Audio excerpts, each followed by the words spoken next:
India में अगर हो आप ना, तो हर कोई पहले पूछेगा आपने 10 साल किया है कि, तो मैं आपको ट्रस्ट करूंगा. इवन फ्रेशर्स को पूछते थे कि तुम्हारे पास एक्सपीरियंस है. What has been one of the hardest phase in your journey so far? So you kind of understand that transformation is like LinkedIn post की तरह नहीं होता. They are not glamorous. Okay, transformations are very very slow. They need a lot of hard work. And especially if you're working with organizations, first quarter mein nobody wants to have like you get self-improvement. Tell me one thing people don't know about you. I am quite. Hello everyone, this is Rangoli and I'm hosting podcast. This podcast is focused on real and honest conversation with leaders, founders and creators. Today I have invited one of the leaders is Aparna Modi, she is the founder of Madai Modi. Let's understand about her. Thank you so much for inviting me, Rangoli. So my startup is basically a coaching practice, and it looks at leaders, their teams, and we are trying to build people and build their teams so that their work actually becomes better, the organization becomes better. I also work with individuals, I've also worked with students and early career starters to guide them where they have to go and basically coach them into looking inwards.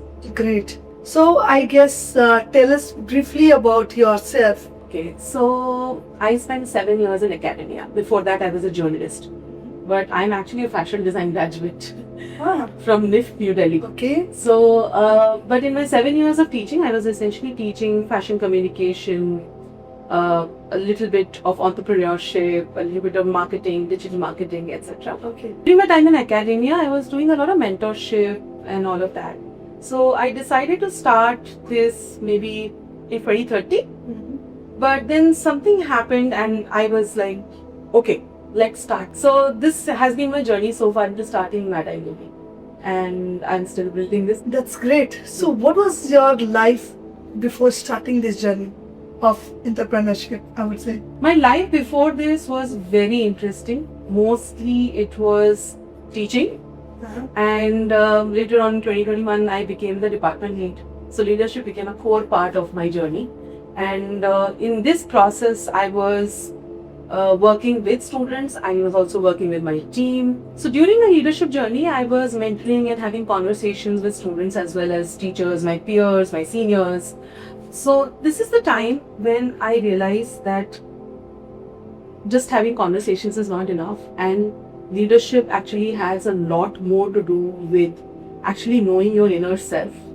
And there was something that I was noticing constantly, patterns that I was noticing, that how organizations function, how organizations and teams need to work together.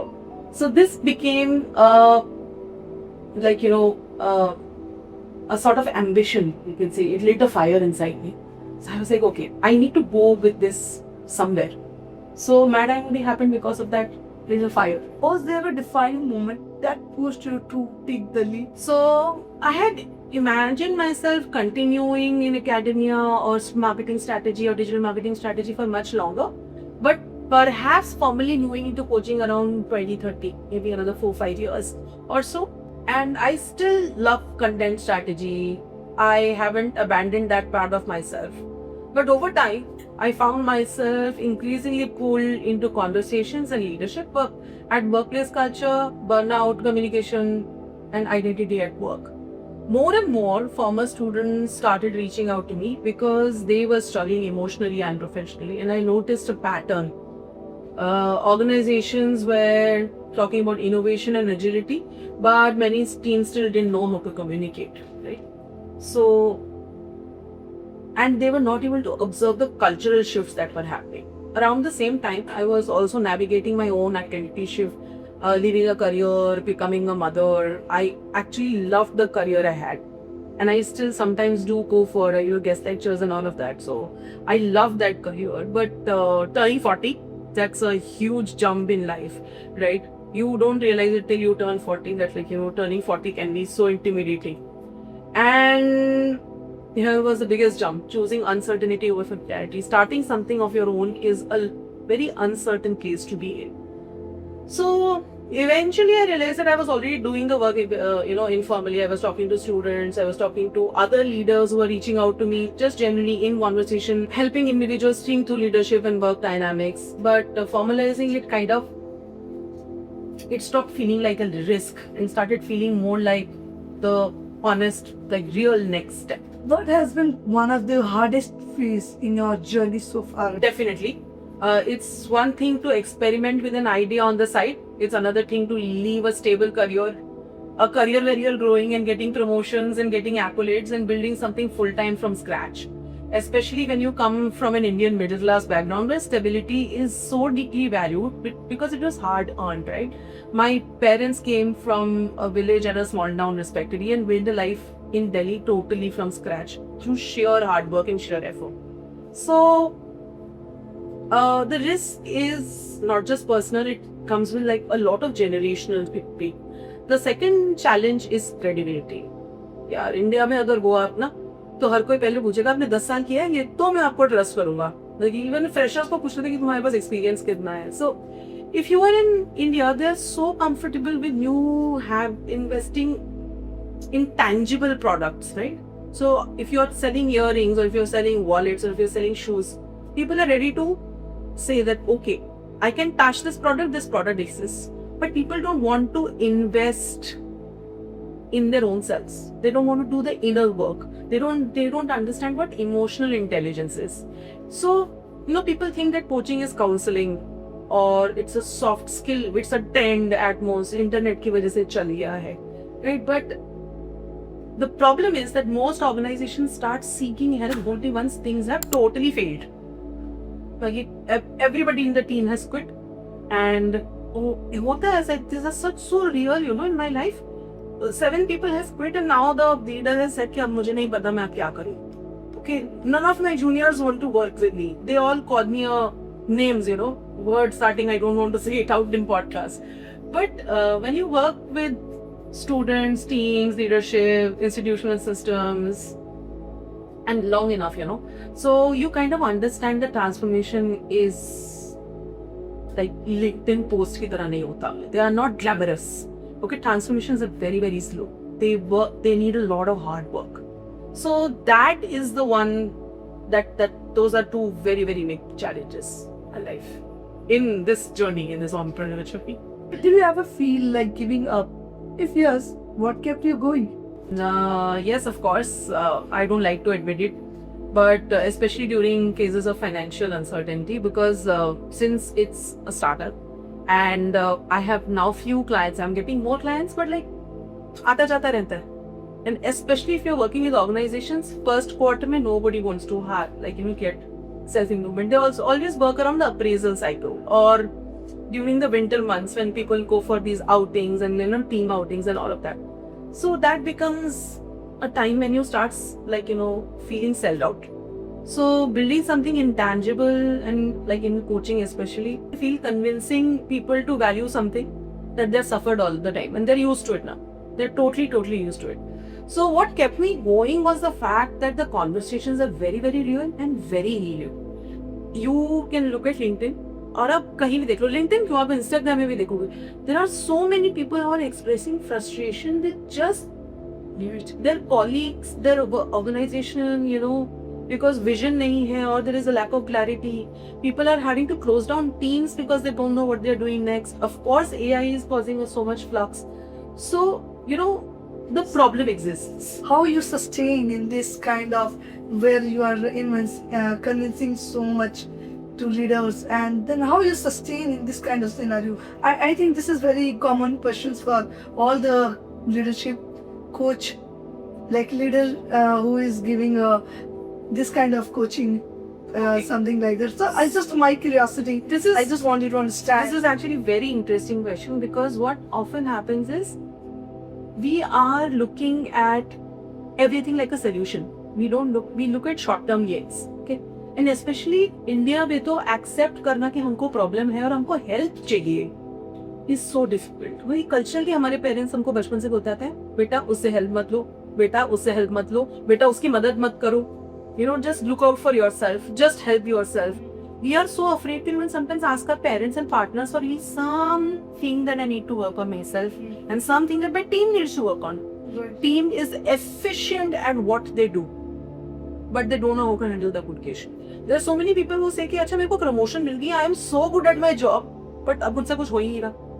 Technically very sound, but I don't know how to handle it. So many people who are juniors, like who are trying to grow in their careers, they're like, I don't know how to explain to my boss कि मैं इतना अच्छा काम करता हूँ, credit वो ले जाता है, right? So this requires inner work. This requires certain amount of trust that it says कि okay, I need to reach out and ask for help. That's where coaching comes in, and it is not like it is not popular. Many people are now coaching.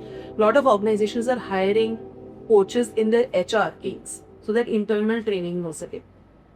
So a lot of leaders are doing the work, but there is a long way to go. Especially in smaller cities, कुछ लोग trend में आके कर देते हैं. But in smaller cities especially, there is a bit of convincing that is required. But people are changing the mindset. That is a good thing. The people are understanding कि हमको अगर कुछ थोड़ी help चाहिए, तो we can go ahead. If we understand how to say manage Gen Z, how to manage conflicts. लड़ाई में हम ये ना बोले कि अच्छा ignore कर दो ना, just move on. So that kind of shifts the entire mindset. Actually, If you can think that Yeah. what to do in earlier, like earlier, I can say millennials and other people's like we used to like listen to our managers and we do very obediently and बहुत अच्छे प्यार से करते थे, right? And but today's scenario, Gen Z is not like taking up everything what you are giving, so they are like bit of saying no if they don't want. Exactly. So one of my students, this is way back in 2019, okay? And funnily enough, I have handled that same scenario in an organization now. So that student came in and said, "Ma'am, I'm working with a designer और उनके वही workshop में तो AC भी नहीं है. मैं वहाँ पे कैसे खड़ी हो सकती?" उनसे बेटा करना पड़ता है. No, what do you mean करना पड़ता है? I have never stayed without an AC throughout my 22 years of life. My father has said that no need to go. I can give you more pocket money than that person is paying. Okay, and I'm not able to convince my father that मैं रोज dehydrate होके और बीमार होके वापस आती हूँ. Of course, he is telling me that no need to go. Just join my company. I don't know how to do that, right? Yeah. And I was like, okay, this is a real problem.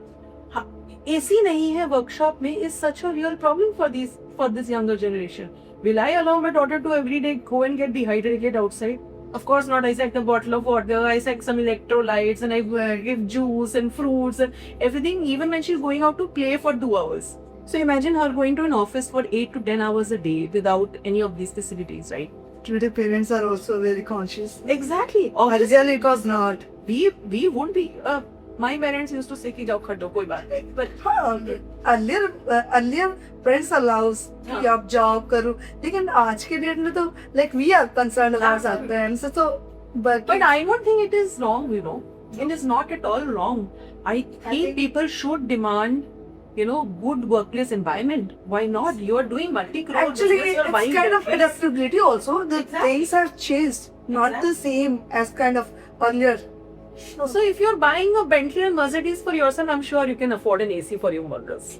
There's so many now internationally also, people like companies, international fast fashion companies and fashion companies that are manufacturing in India now have these strict rules about the floors and the workspaces, right? So if they are adapting, so should we, and we are adapting. It's not that we are not adapting, right? I was asking how leadership coaching sustain in this kind of scenario where leaders, like your profession is what? You wanted somebody to come with their problem and you want to help them out. Right. But what I'm saying is not that easy to convert them, right?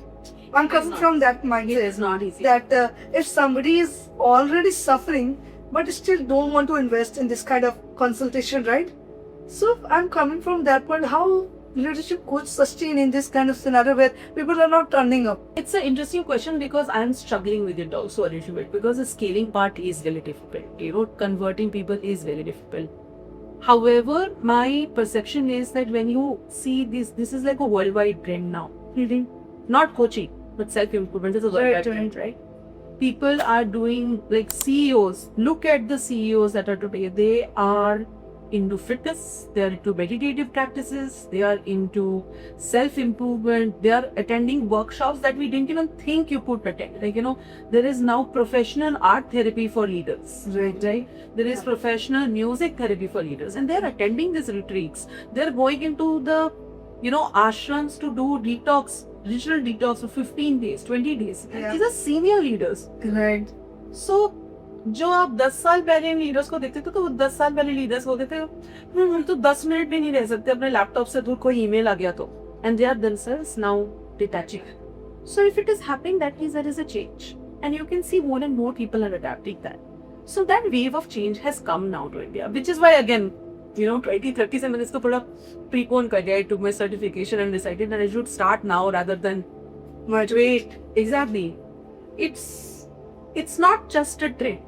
It is awareness is spreading as the world gets into more chaos. Especially, I think AI has played a huge role in it because a lot of people are feeling redundant now.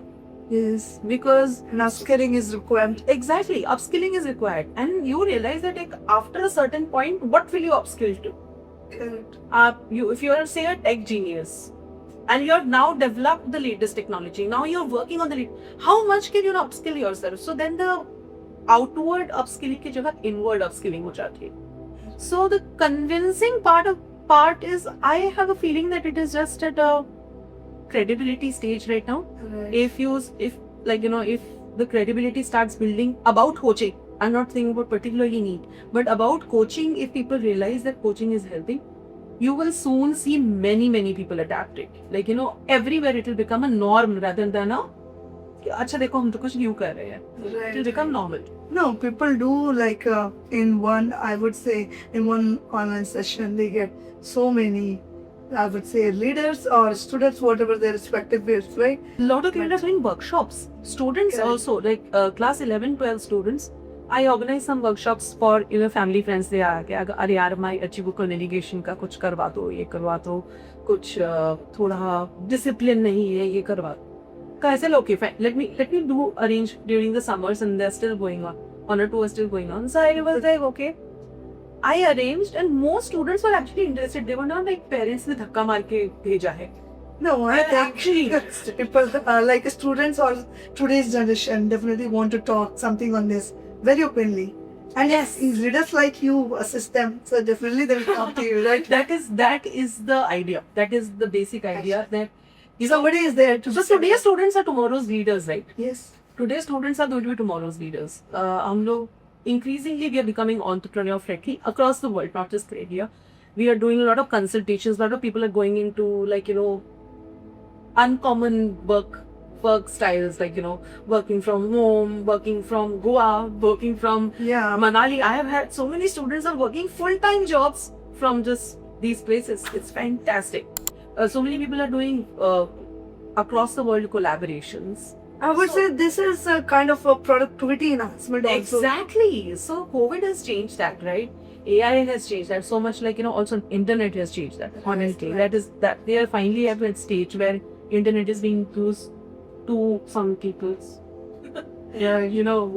So these students eventually will become leaders, and they are more self-aware. Generation Z is becoming leaders, and they are self-aware. They will ask for help.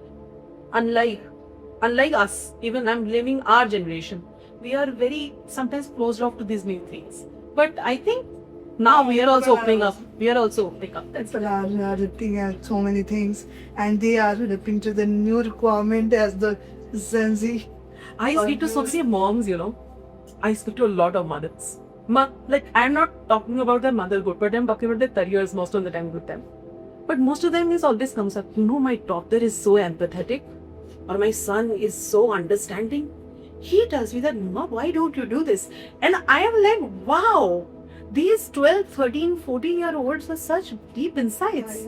So it's a fantastic journey. I mean, I think I think women adapt fast. So women are adapting. Women leaders are taking these things much more seriously. Everybody else will follow along. I mean, so much. What do people misunderstood most about your journey? People often misunderstand that this journey is a sudden career switch or a passion project. It really wasn't. It came from years of observing people and institutions. So I think people also underestimate the risk of starting after you're 40, especially in India. So all the risks that you have to take, शादी से पहले करो, right? Everybody, अब तो settle हो गई बेटा. Why are you taking this risks, right? I think a lot of people will relate to this. अच्छा अभी तुमको if you want to shift cities, अभी कर दो. After marriage and after kids कौन करता है? So a lot of people kept, I mean, they were not dissuading me, but they were like genuinely questioning me ki, are you really looking at the financial cushion that you require? You know, it's not a career that will get me some kind of pension, right? So the credibility factor, people were asking कि तुमने तो अभी तक कभी नहीं किया है, कैसे तुम लोगों को समझाओगी, right? So this is definitely something that you have to look at the risk specifically. What has entrepreneurship changed about you personally? So entrepreneurship has made me more adaptable and far more honest with myself. Earlier, I used to think that if you are competent, that means कि एकदम clear path, clear future. 5 years में क्या हो जाएगा, 10 years में क्या हो जाएगा. Your decisions are totally decided कि हाँ, okay, now I'm going to do this. At this age, I'm going to do this. After this, I'm going to do this. But the minute you are an entrepreneur or minute you are somebody who is investing money, you realize that the world doesn't work according to you. And I have often said this as a joke. If you want to make God laugh, tell them your plans. Tell them all about your plans. आप बोलो कि God ने ये plan बनाया, God बोलेगा ha ha ha, ये लो COVID, right? So it is this has changed. Adapting, self-awareness that okay, if this does not happen, how am I going to plan? Okay, what is the plan B for this? If I used to think that I'm a big risk taker. मैं तो हर चीज में बहुत risk लेती हूँ. ऐसा कुछ नहीं है. I was taking safe risks. This was the first time I took a big risk which could actually change the way I even look at the world or how people treat me, right? So it has made me very, very honest. It has made me honest about my ambition. It has made me honest about my fears. Like I said, financial insecurity, how will I convince people of those fears? And the kind of life I actually want to lead from now on. So it's not going to be a 9 to 5 discipline kind of thing. जो change हो जाएगा, कभी रात के 12 बजे भी message आएगा, उसके भी reply करना पड़ेगा. So those things I had to let go. What is something you struggle with internally while building your business? I struggled quite a bit with imposter syndrome. So with that, mostly when you start approaching, when people are telling you their problems, sometimes I felt that I don't even know how to handle this. तो कल की बच्ची मुझे क्या पता होगा इनके बारे में. So some 65-year-old person is telling me their problem. So I used to feel that maybe I will not be able to help them. But interestingly, जिन्होंने मेरे को train किया है, Mr. Singh, he said that Aparna, coaching always helps. Because when you're coaching, people talk and they realize that there was so much of solution inside of them. Right? So that really changed my outlook. It still comes in sometimes, and especially being a woman who's trying to establish themselves, वो थोड़ा सा होता है, कर पाऊंगी कि नहीं कर पाऊंगी. So the other thing that I really struggled with is making my family and friends understand what I exactly do. They support me in every way possible, financially, emotionally. Anytime I feel like giving up, my husband is there to say कि यार क्या होंगी सिली, मैं हूं ना यहाँ पे तेरे लिए, तेरे को क्या फर्क पड़ता है, तू कर ना, तू कर. You talk to people, you talk to more people. I'm there for you.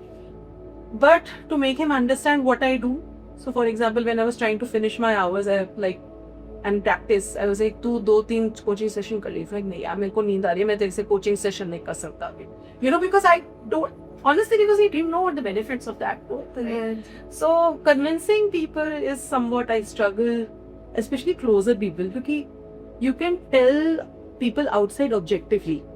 आप अपने inner circle में ना थोड़ा सा objective नहीं रहना, थोड़ा सा emotional होगा.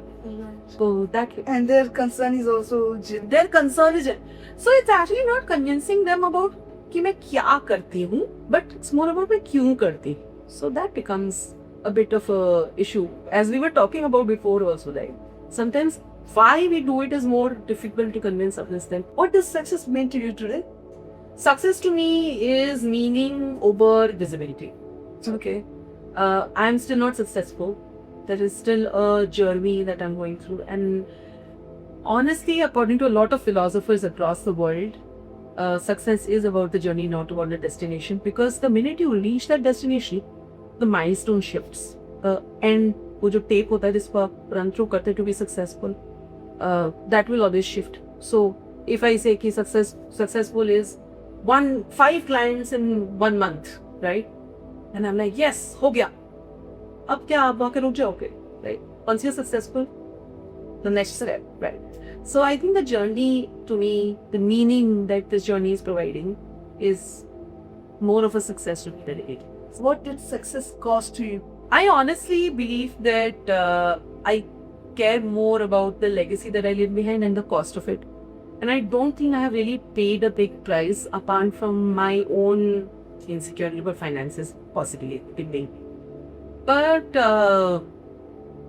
now that things are now moving, I think that cost has gone. A little bit of what do you call safety in terms of कि PF भी हो जाता है, medical insurance भी हो जाता है when you're in a regular job. But apart from that, not really, because honestly, this is thanks to my friends and more importantly, my family, like my parents, like my in-laws as well as my parents and my husband, my brother, like everybody around me is super supportive for me. Even to be honest, my ex-colleagues, my boss, my ex-boss, she has spoken to me recently and she was like, Aparna, I know you will do well. I have full faith in you. Can you imagine having that kind of love and support? That's egoism.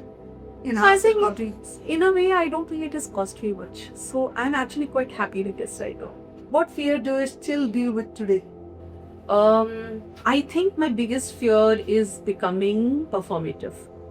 So, performative, by performative I mean coaches come into the industry thinking they will help people, and soon they start having the savior complex. कि हमने इस organisation को बचाया, हमने इनको वैसे किया. It happens. It's very normal psychology.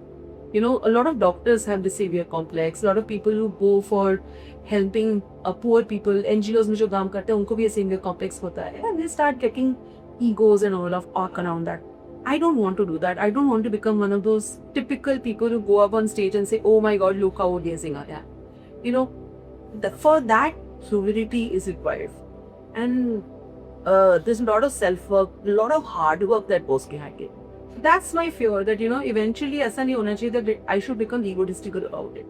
What's something you are still figuring out? I am still trying to figure out how to scale, especially visibility and credibility without losing my depth. Because a lot of times what happens is work, gets buried under content generation करने हम लोग लगे रहते हैं, and it becomes a very mechanical job. So the real depth, the real empathy behind, especially coaching work, can get lost. So I'm continuously working on that, especially in the beginning, where I'm also trying to make some workbooks and all for my clients. Abhi to I'm giving them just basic workbooks, but right now I'm really looking at a branded workbook that I create from scratch, which can help my clients. So creating content, sometimes the focus shifts from what you are affected. So that is something that I am still struggling with. I'm working on constantly. There is a lot of self-coaching happening. I'm reaching out to my peer coaches for coaching me through this. So it's not like मैं coach बन गई तो I don't require coaching, right? So I sometimes do that to anything that people say. Yeah. Let's do one rapid fire round. So tell me, Aparna, 3 words that describe you. Observant, expressive, and evolving. Great. One habit that changed your life. The journal writing, it made me more grateful. It made me observant. I started recognizing patterns in myself. Tell me one thing people don't know about you. I am quite nerdy. I tend to look very extroverted, but I can go into one subject, and it can be a subject that I don't know anything about. And I can astrophysics, for example, or comics, and I can go into it for hours. 4 घंटे आपको मेरा पता ही नहीं लगेगा कि मैं कहाँ हूँ, because I am just deep dive, researching, reading, watching, everything that I can do about that subject. One quote or belief you live by. This too shall pass. So this is, as far as I know, it's an ancient Sufi proverb, but Abraham Lincoln ने भी कभी बोला था ये, बल्कि ऐसा मैंने सुना है. I don't have any truth, sorry, but this too shall pass. I have kept this as my motto for the last 20 years now, because anytime there is a bad time in my life or a good time in my life, I know that neither hold on nor not let go. You have to let go of the good moments and you have to let go of the bad moments. So this too shall pass. Tell me about now, what do you think people don't take away from this conversation? I hope people understand this, that for years, for decades actually, since office work has become the norm, we have been optimizing for productivity while underestimating the cost of self-improvement, and intent. So that really, I think, is something that needs to change. And emotional intelligence, leadership adaptability, communication, these things are going to be the underlying force behind any good workplace. And just relying on optimization and just relying on execution, now companies are paying the price. Big companies are shutting down. Big organizations are having to cut teams and all of that. And there is a human cost to it. So I think the people who will succeed long term are not really the smartest ones. They will probably the most emotionally adapted ones. I think that's something that people should take away from this. And if you're working on yourself, give yourself permission to evolve. We often get stuck in our old practices. If you can give yourself permission to evolve beyond who you are today, internally rather than looking outwards, that kind of thing is very, very essential right now to be the leader of tomorrow. Thank you for being part of this podcast. Is about founders, creators, and leaders just talking about their not only success but about their journey.